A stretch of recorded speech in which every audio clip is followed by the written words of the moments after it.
Hello दोस्तों, स्वागत है आप सभी का एक और न्यू धमाकेदार वीडियो में। अगर आपका फोन 2GB या 3GB रैम का है और ट्रकर्स ऑफ यूरोप 3 खेलते वक्त गेम लैग कर रहा है तो हो सकता है आप गेम की कुछ इम्पोर्टेंट सेटिंग्स मिस कर रहे हो जो परफॉर्मेंस के लिए सबसे जरूरी है, लेकिन ज्यादा लोग इसके बारे में नहीं जानते। आज के इस वीडियो में मैं आपको बेस्ट ग्राफिक सेटिंग्स और कुछ एक्स्ट्रा परफॉर्मेंस ट्रिक्स बताने वाला हूँ जिससे गेम लो एंड फोन्स पर भी काफी स्टेबल चल सकता है। तो चलिए देखते हैं लेटेस्ट अपडेट के बाद लैग की प्रॉब्लम क्यों आ रही है। तो दोस्तों, सबसे पहले अगर हम ट्रकर्स ऑफ यूरोप 3 के लेटेस्ट अपडेट की बात करें तो एक चीज मैंने पर्सनली नोटिस की है। पिछले वर्जन में गेम का ऑप्टिमाइजेशन काफी अच्छा था। अगर आप ग्राफिक सेटिंग्स थोड़े एडजस्ट कर लेते थे तो गेम 2 और 3GB रैम फोन्स पर भी काफी स्मूथ चल जाता था। लेकिन लेटेस्ट अपडेट के बाद सिचुएशन थोड़ी चेंज हो गई है। अब स्पेसिफिकली लो रैम डिवाइसेस में बार बार लैग और FPS ड्रॉप देखने को मिल रहे हैं। मैं ये इसलिए बोल रहा हूँ क्योंकि मैं खुद 3GB रैम डिवाइस पर ये गेम खेलता हूँ और पर्सनली मैंने ये इशू नोटिस किया है। और सिर्फ 3GB फोन पर ही नहीं, मैंने इस गेम को 4GB रैम डिवाइस पर भी टेस्ट किया और वहाँ पर भी कुछ सिचुएशन में फ्रेम ड्रॉप्स देखने को मिले। तो बेसिकली प्रॉब्लम ये लग रहा है कि लेटेस्ट अपडेट में लो एंड डिवाइसेस के लिए ऑप्टिमाइजेशन उतना स्ट्रांग नहीं है जितना पिछले वर्जन में था। लेकिन अगर आप ग्राफिक सेटिंग्स को प्रॉपरली ऑप्टिमाइज कर लेते हो तो गेम को थोड़ा स्मूदर रन करवाना पॉसिबल हो सकता है। और इसी वीडियो में मैं आगे आपको एग्जैक्ट ग्राफिक सेटिंग्स और कुछ एक्स्ट्रा ट्रिक्स बताने वाला हूँ जो परफॉर्मेंस इंप्रूव करने में हेल्प कर सकते हैं। अब बात करते हैं ग्राफिक्स सेटिंग्स की, क्योंकि परफॉर्मेंस इंप्रूव के लिए ये पार्ट काफ़ी इंपॉर्टेंट हो जाता है। सबसे पहले ग्राफिक्स प्रीसेट को कस्टम पर रखना, क्योंकि इससे आप हर सेटिंग को अपने फ़ोन के परफॉर्मेंस के हिसाब से मैन्युअली एडजस्ट कर सकते हो। अब बात करते हैं स्ट्रक्चर क्वालिटी, तो इसे मीडियम पर रखना एक बैलेंस ऑप्शन हो सकता है। इससे ट्रक्स और रोड थोड़े क्लियर दिखते हैं और परफॉर्मेंस पर ज़्यादा लोड नहीं पड़ता। अगर आपका फ़ोन 2GB रैम का है तो इसे लो पर भी रख सकते हैं। अब लाइटिंग और शेडो रिलेटेड सेटिंग्स में डायनेमिक लाइट्स और शेडो क्वालिटी को ऑफ रखना हेल्पफुल हो सकता है और शेडो रिवोल्यूशन को लो पर रखना बेहतर रहेगा, क्योंकि ये इफेक्ट्स GPU पर एक्स्ट्रा लोड डालते हैं। नेक्स्ट इंपॉर्टेंट सेटिंग है रेंडर स्केल। इसे थोड़ा कम रखेंगे तो गेम का इंटरनल रिवोल्यूशन थोड़ा रिड्यूस हो जाता है, जिससे कई डिवाइसेस में FPS इंप्रूव होने में हेल्प मिलती है। इसके बाद रिवोल्यूशन को मीडियम लेवल पर रखना अक्सर परफॉर्मेंस और विजुअल्स के बीच एक बैलेंस रिजल्ट देता है। अब एनवायरमेंट इफेक्ट्स में ब्लूम को थोड़ा कम रखना है। वेजिटेशन डेंसिटी को लो या मीडियम पर रख सकते हो और रेन ड्रॉप क्वालिटी को ऑफ रखना बेहतर हो सकता है ताकि अननेसेसरी ग्राफिकल लोड कम हो। और रियल टाइम रेन रिफ्लेक्शन को ऑफ रखना हेल्पफुल हो सकता है, क्योंकि ये काफ़ी हैवी ग्राफिकल इफेक्ट होता है।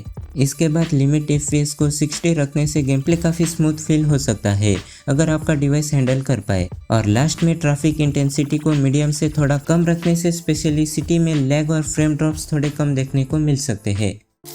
अब ग्राफिक सेटिंग्स के अलावा भी एक और यूजफुल ट्रिक है जो कुछ डिवाइसेस में परफॉर्मेंस थोड़ा स्टेबल बना सकती है, और वो है डेवलपर ऑप्शन। अगर आपके फ़ोन में डेवलपर ऑप्शन ऑलरेडी ऑन है तो आप डायरेक्टली उसमें जा सकते हो, लेकिन अगर ये ऑप्शन आपके फ़ोन में नहीं दिख रहा है तो इसे इनेबल करना बहुत ही सिंपल है। सबसे पहले फ़ोन की सेटिंग्स ओपन करो, उसके बाद अबाउट फ़ोन में जाओ। वहाँ आपको बिल्ड नंबर का ऑप्शन मिलेगा, उस पर 7 बार टैप करो। 7 बार टैप करते ही आपके फ़ोन में डेवलपर ऑप्शन ऑन हो जाएगा।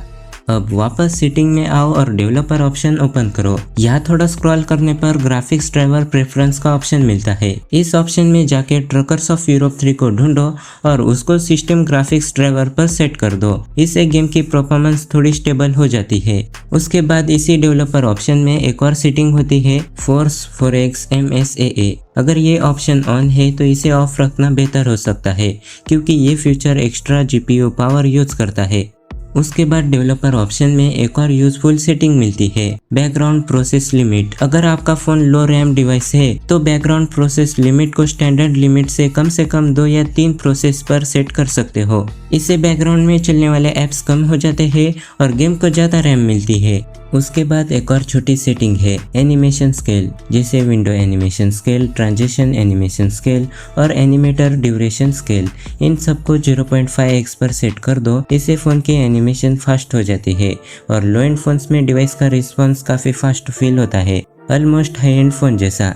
एक और चीज जो परफॉर्मेंस को डायरेक्टली इफेक्ट करती है वो है फोन का हीट होना। अगर फोन ज्यादा गर्म हो जाता है तो प्रोसेसर ऑटोमेटिकली स्पीड कम कर देता है, जिससे गेम में लैग और एफपीएस ड्रॉप आने लगते हैं। इसलिए ट्राई करो कि गेम खेलते वक्त फोन ज्यादा हीट ना हो। और एक सिंपल लेकिन इम्पोर्टेंट चीज, फोन में थोड़ा फ्री स्टोरेज रखना। अगर स्टोरेज ऑलमोस्ट फुल हो जाती है तो फोन की परफॉर्मेंस स्लो हो सकती है, इसलिए बेटर है कि स्पेस थोड़ा फ्री रखो ताकि गेम स्मूथली रन कर सके। तो दोस्तों, अगर शॉर्ट में बात करें तो ट्रकर्स ऑफ यूरोप 3 का प्रीवियस वर्जन लो रैम फोन्स पर भी काफ़ी अच्छा ऑप्टिमाइज था, लेकिन लेटेस्ट अपडेट के बाद स्पेशली 2GB और 3GB रैम डिवाइसेस में बार बार लैग और एफपीएस ड्रॉप देखने को मिल रहे हैं। मैंने जो ग्राफिक सेटिंग्स और ट्रिक्स आपको बताए हैं उनसे परफॉर्मेंस को थोड़ा स्टेबल किया जा सकता है, लेकिन हॉनेस्टली बात करें तो प्रॉपर फिक्स तभी मिलेगा जब डेवलपर्स एक ऑप्टिमाइजेशन या हॉट फिक्स अपडेट रिलीज करे, जिससे गेम लो एंड फोन्स पर भी स्मूथ चल सके। अगर आप भी चाहते हो कि फ्यूचर अपडेट में 2GB, 3GB और 4GB रैम फोन्स के लिए बेटर ऑप्टिमाइजेशन आए तो कमेंट में जरूर बताना आपका फोन कौन सा है और आपको कितना लैग फेस करना पड़ रहा है, ताकि डेवलपर्स को भी पता चले कि कम्युनिटी में किस चीज की जरूरत है। तो दोस्तों, ये थे कुछ सेटिंग्स और ट्रिक्स जो ट्रकर्स ऑफ यूरोप 3 में लैग को काफी हद तक रिड्यूस करने में हेल्प कर सकते हैं, स्पेशली लो रैम फोन्स में। अगर आपको ये वीडियो हेल्पफुल लगा हो तो वीडियो को लाइक जरूर कर देना। अगर आप चैनल पे नए हो तो सब्सक्राइब करना मत भूलना। आपको गेम में कोई और प्रॉब्लम आ रही है तो मुझे कमेंट में जरूर बताओ, मैं ट्राई करूंगा कि उसका सोल्यूशन भी वीडियो में कवर करने का। मिलते हैं नेक्स्ट वीडियो में, बाय। और हाँ, 900 सब्सक्राइबर्स के बहुत करीब है तो जल्दी से जाओ सब्सक्राइब करो।